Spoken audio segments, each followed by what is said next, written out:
In a world where people get their superpowers by 18, a 25-year-old woman is yet to discover hers and will go to great lengths to unleash them. 25-year-old Jennifer, or Jen, sits down for a job interview where she horribly discovers she can't lie because her interviewer's superpower is compelling people to tell the truth. Jen reveals she still hasn't gotten her powers yet and has nothing to offer the company, so the evaluator sends her on her way. Outside, Jen looks around despondently as she watches people put their superpowers to good use. After making love with Luke, she invites him to her younger half-sister Andy's 18th birthday, but he's disinterested. After returning from the bathroom, Jen sees Luke flying away and remarks that he does this every time they finish sleeping together. The following morning, Jen's roommate Carrie Jackson observes a case at the barrister's office. Her employer calls upon her to demonstrate her power, where she manifests the soul of Mr. Greenham and allows him to take over her body for a few minutes to settle the dispute between his ex-wife and latest wife. Later, Jen spots a cat outside her apartment building and takes it in. Inside, she finds Carrie's boyfriend Cash wearing a tight homemade supersuit and mocks him. Embarrassed, Cash activates his powers, reversing time to before Jen arrived. He quickly closes the door so she won't see him, and lies that he's been pleasuring himself to deter her from entering his room. Afterward, Carrie arrives and sobs, sharing that the clients always get mad at her and not at the deceased. Jen urges her to quit, but Carrie refuses, saying she has to support Cash, who's still job hunting. Carrie reassures her friend that her job at the barrister's office pays well, but laments when she realizes they're just using her. Jen tries to comfort her, but Carrie misreads it and consoles the former instead, telling her that her real power is being herself. To cheer her up, Carrie summons Adolf Hitler so they can mock him. Jen then receives a text message from her date and leaves. Jen goes to a diner to meet Gordon, who refuses to shake her hand without a glove, as he can make people climax with his touch. Gordon admits that he found out during his father's 60th birthday, when his dad asked to shake his hand after the former won against him in a football match. Elsewhere, Cash and Carrie are on their way to the pizza parlor when the former notices his girlfriend is struggling in her heels. He offers her his shoes and decides to walk around in his socks instead. Suddenly, an invisible man grabs Carrie's phone, demanding her purse. Cash throws his wallet at him and grabs Carrie so they can escape. Jen and Gordon make their way back to her place, but Gordon is adamant that he use his glove when touching her, wanting to prove that he can pleasure a woman without his powers. Minutes pass and a bored Jen fakes her climax to get it over with. Jen is about to kiss him goodnight when Gordon places a bunch of pillows between them to ensure he doesn't touch her. Later that night, Cash wishes to become a vigilante after the exhilaration he felt fighting off the burglar earlier. However, Carrie is less than enthusiastic about the idea as it isn't a lucrative occupation, but Cash seems intent on his plan. The next morning, Jen is about to touch Gordon when the cat jumps beside him. At first, she tries to shoo it away, but in the end, she allows the feline to tap Gordon. Gordon is then awakened by the cat's screams and departs, claiming their relationship won't work,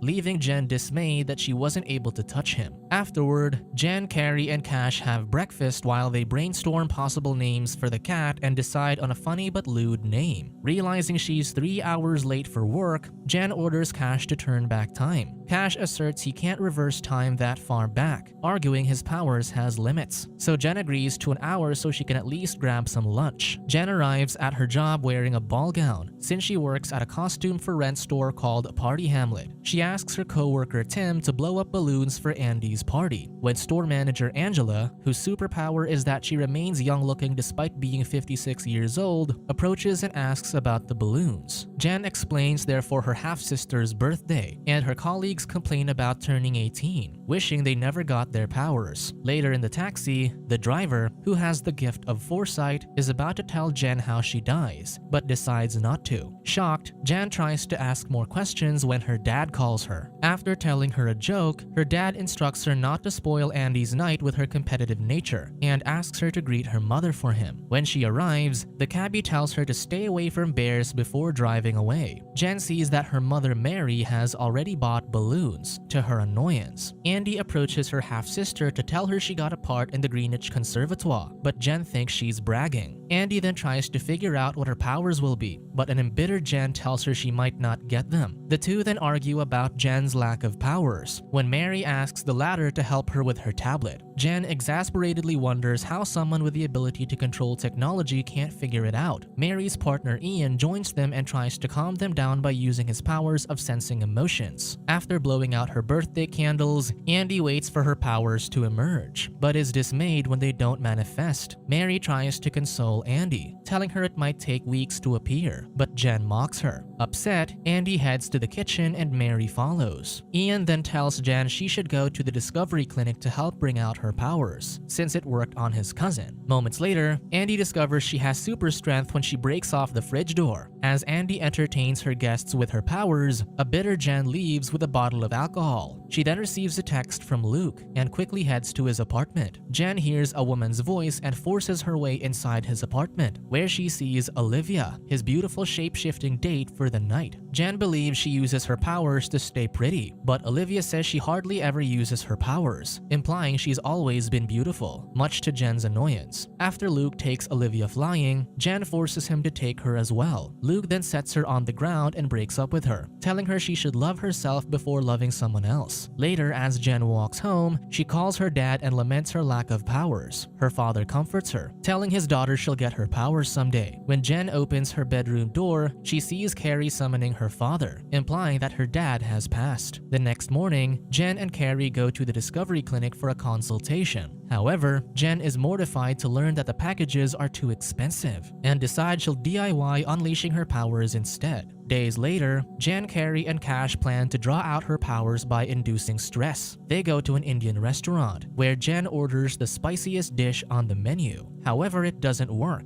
and a reddened and sweaty Jen runs to the store to chug a gallon of milk, where she stumbles into Luke, who's buying stuff for his date with Olivia. He grows concerned over her appearance, but Jen brushes it off and rushes to an aisle to drink. However, the owner says she has to buy the gallon first, and Jen realizes he can see her on the security camera feed. The next day, Carrie and Cash accompany Jen to her workplace, where Cash picks outfits for his vigilante group. Angela approaches them and learns they're helping Jen discover her power. Angela then shares that she discovered her ability when she caught her husband sleeping with another woman, and agrees that stress can help induce it. As Angela leaves, Carrie has an idea. Later, Carrie takes Jen to the dentist, and her friend immediately bolts. Carrie drags Jen inside and calms her down. Minutes later, Jen heads to the office, where she hears ominous music playing. The dentist informs Jen that her power is to make people generate their own soundtrack around her, and surmises the latter is afraid of dentists. At home, Cash calls an ad agency about putting up a billboard for his vigilante group. Meanwhile, the cat suddenly transforms into a man and struggles to walk upright. He tries to call out to Cash and scratches the bedroom door for attention. Cash hears the scratching and opens the door, but all he sees is the cat. He takes the animal to Jen's room and continues the phone call. At the dentist, the doctor is surprised to hear Jen's ominous music change to smooth jazz when she checks her mouth. Jen apologizes, and to clear the awkwardness, the dentist tells her she has nice teeth. However, the doctor sees that some of her teeth need fillings, and Jen's soundtrack immediately changes to an ominous one. Bothered, the dentist gives Jen a pill to calm her anxiety. At first, Jen disapproves, because she needs the anxiety to bring out her power, but she immediately takes the medication when she sees the syringe. In the waiting room, Cash calls Carrie via walkie-talkie to ask if they should commence Plan B. Carrie assures him that Plan A is going well. A dazed Jen emerges, and a mortified Carrie calls Cash to commence Plan B as Plan A has failed. Later, the duo waits outside, when Cash, who's dressed as a masked IRA terrorist, arrives and stuffs Jen into the trunk of his car, hoping to induce stress. When the couple buys lunch, Jen leaves Luke a voicemail, admitting her love for him even though he's emotionally unavailable. Inside a deli, Cash and Carrie discuss what to have for lunch. Unbeknownst to them, the car is getting towed. Moments later, they realize the car has gone missing and search for it. Carrie calls Jen and tries to get her location, but her friend keeps sending her pictures of Philip Schofield. Annoyed, she yells at Jen to send her pinned location. Cash then comes clean that the car is his mother's and he doesn't have a driver's license, so he won't be able to retrieve the car from the lot. After sneaking inside the impound lot, Cash realizes he doesn't have the car key. Carrie also realizes Jen's medication has worn off. As 4 hours have passed, Jen wakes from her stupor and immediately starts panicking, demanding the pair get her out. Cash attempts to open the trunk but fails, so Carrie asks Jen to call Andy, as they need someone strong to get her out. Later, Andy arrives and smugly requests Jen to ask her nicely. With no other choice, Jen complies with her wishes, so her half-sister rips and tosses the trunk hood with ease. Jen is about to beat her up when Carrie stops her and thanks Andy for helping them. A car horn then blares, and Jen is horrified to see Mary and Ian there to take them home. Afterward, Mary admonishes Jen when the latter remembers she left Luke a voicemail. Meanwhile, Cash asks for money from Carrie to pay for his mother's car's damages. Jen then asks her mother to delete the message, but Mary accidentally plays the voicemail via the car's Bluetooth speakers, and everyone hears the embarrassing message. Andy then tells Jen she should spam him as a distraction, with Mary suggesting she send lewd pictures. As soon as Jen gets home, she sends Luke multiple provocative selfies when she suddenly sees that the cat has transformed into a man. At first, she is horrified and bolts from her room, but then deduces that she might have turned the cat into a man. The couple rushes to her, and she informs them that she has a magical chest, claiming she can turn animals into humans. However, the cat man argues that he's a shapeshifter that got stuck in his cat form. The naked man then embraces Cash, relieved that other humans can see him. Later, the trio interrogates him, but the cat man has amnesia and only recalls that he went to school and got a job before constantly changing between a cat and a man. He also recounts seeing the football game where the Spurs beat Arsenal 4-2, and the trio realizes he's been stuck as a cat for 3 years. Afterward, the cat man lies on Jen's bed, despondent over the revelation. Cash books an Uber for him, but Jen wants to keep him, saying they can't just abandon him. However, Cash is firm that the man is only staying until they figure out who he is. Carrie then gets up to make tea for her when Jen gets a text from Luke, stating he likes the pictures but finds her voicemail weird. Later that night, as Jen walks outside, she spots a dog. Jen quickly flashes her chest at it when the dog's owner turns the corner. She quickly covers herself up and explains to the bewildered bystander that she was only making sure her chest wasn't magical. The following day at breakfast, Jen and Carrie watch the cat man struggling with a can opener. Cash walks in and attempts to help him but fails. Later at work, Jen has a run-in with an angry customer whose Margaret Thatcher mask is stuck to her face. Afterward, Angela scolds Jen for her lack of customer service. Jen urges Angela to fire her, but the latter sees her potential and wishes to make her manager when she dies. However, Jen tells her that this job is only temporary, but Angela points out that Tim said the same thing and has now worked there for 7 years. Elsewhere, Cassie allows the soul of Valerie Gold to take over during a proceeding. Valerie refuses to sign a label deal that'll place her music in elevators of every cruise ship and wants to make a comeback instead, against the manager's wishes. At home, the Catman enters one of the rooms where Cash orders him to get out, since he's about to interview potential vigilante team members. The Catman requests to observe the process because he wants to learn how to be human again. Cash accepts, stating he's doing it for the city, but the Catman informs him that Jen thinks he's only doing it because it gives him the illusion of control over his pitiful existence. After the proceeding, the manager asks Carrie to moonlight for their label, which she enthusiastically agrees to. At home, applicants come in one by one and showcase their powers. One applicant, Seb, who can summon sea creatures but can't command them, claims he has a wealthy father. Another interviewee, Ade, can phase through solid objects but gets his hand stuck inside the wall. Randall can 3D print objects through his bottom and demonstrates his ability by squeezing out a figurine. The last applicant, Gregor, is a speedster who runs to the Tate Modern and grabs a postcard to prove his powers. Later, Carrie enters the recording studio, where she's tasked to someone called Callahan, a famous 80s country singer, to finish recording his songs. Afterward, Carrie calls Jen to come down to the studio for moral support and promises to give her a salary cut. Jen tells her roommate that she needs to have someone who can handle people and get her decent deals, when an idea strikes her. Jen then arrives, claiming she's from Jen Regan in talent management and that Carrie is her client. She negotiates with the manager and is shocked that the label is offering Carrie £300,000 for the gig. Jen then asks the manager to wait for them outside, and the two roommates rejoice over the offer. At home, Cash prepares the living room for the first ever vigilante meeting when the Catman hands him a dead pigeon for their snack. Horrified, Cash sends him away to do grocery shopping, going against Jen's instructions not to let him out. At the studio, Carrie summons Colt when they learn that the singer is challenging to work with and extremely misogynistic. Meanwhile, Cash welcomes the new members when Gregor takes over and writes on the whiteboard. They talk about what kind of crimes they should fight, but Cash interrupts the speedster because he feels he's taking over his position as the leader. However, he lies that he was only looking for a marker, so Randall offers to 3D print him one. Elsewhere, the Catman struggles with the overwhelming experience of shopping for women's sanitary products and faints. The vigilante group then discusses what they'll do if they save a woman. Gregor volunteers as a leader because he respects all women, but Cash asserts he's a better fit because he's more knowledgeable about women's anatomy. At the store, a clerk helps the Catman better understand sanitary products with a book on women's anatomy. At the studio, a crude Colt asks Jen to help him refresh his memory with his old songs, and he disappears. Carrie goes over the lyrics and discovers its contents to be mostly racist and misogynistic. She then tells Jen she feels uncomfortable with the gig, but the latter urges her to push through with the singing for the money. Carrie then tweaks the lyrics a bit, claiming that Colt won't notice it anyway, while Jen leaves for a massage. In the apartment, Seb draws the female anatomy on the whiteboard so that Cash can prove that he's an expert. Fortunately, the Catman returns from the store, and with his newfound knowledge on female anatomy, helps Cash label the illustration. At the studio, Colt sings Carrie's revised lyrics and is furious over the changes. Afterward, the dejected Jen and Carrie head home after the label fires them. Although Jen is proud that her roommate stood up for her beliefs, she's still dismayed that they lost the chance to earn £300,000. They then hear noises coming from the other room and find Cash and the Catman playing a board game the latter made up. Later that night, one of the applicants, who can randomly turn into a magnet, returns to the apartment to retrieve her umbrella. Suddenly, the Catman sticks to the woman, who flippantly remarks he could be microchipped.